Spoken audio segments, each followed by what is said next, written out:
Hi, my name's Emily Winger. I'm from the University of Chicago.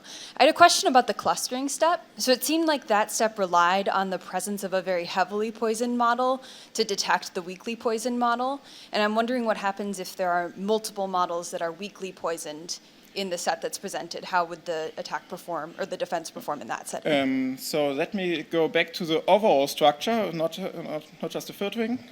So the whole idea is that of this combination is of the filtering and the clipping is that by using the clipping we force the adversary to actually use mostly strongly trained models. If he doesn't use strongly trained models, then the attack is not as successful as necessary, such that the impact will become negligible. So it will be some kind of averaged out when combining these weakly trained models with the benign models.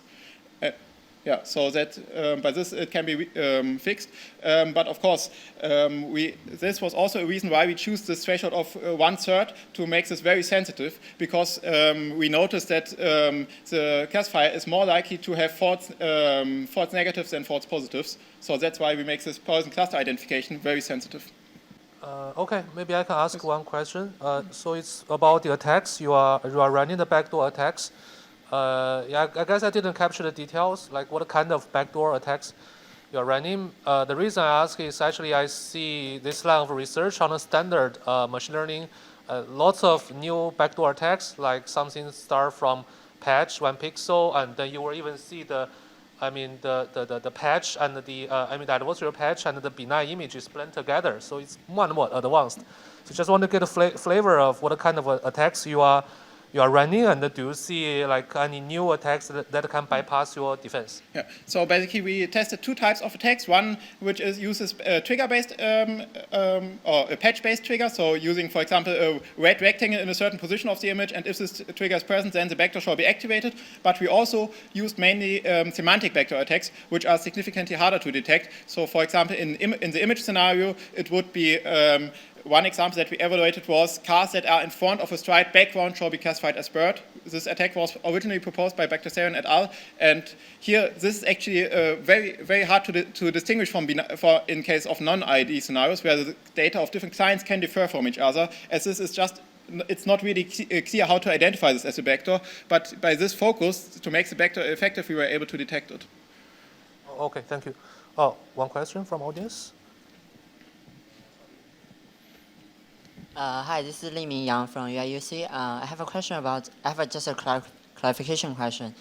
When you do the backdoor attack, the threat model, do you assume that the attacker, is it realistic to allow the attacker to change the labels for the samples that they poisoned? That's actually a very good question.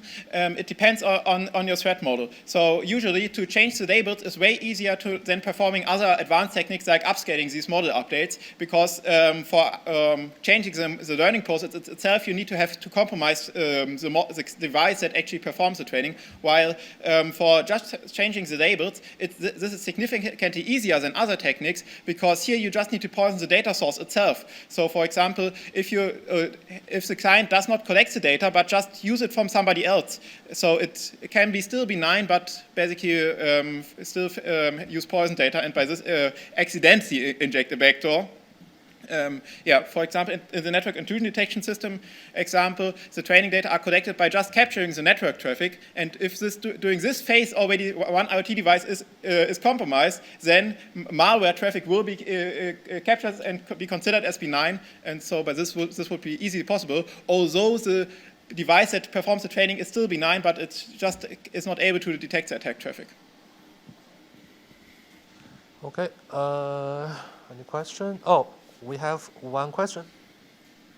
Hey, Zara Gotzi from UCSD. I wanted to ask if you made any specific assumptions on the distribution of data. I don't know if I missed this in your talk. And also if the measurement of these new ops that you've implemented have any additional privacy implications. So basically the assumptions of this is that, the main assumptions that we made is that the data of the different benign clients have a similar complexity. So we do not assume anything which, so in terms of different unique labels, we do not assume which labels, so they can be overlapping, they can be complete disjunct, they can be all the same, as long as all clients have, for example, three labels, or mainly in the data set, we can still recognize them as benign.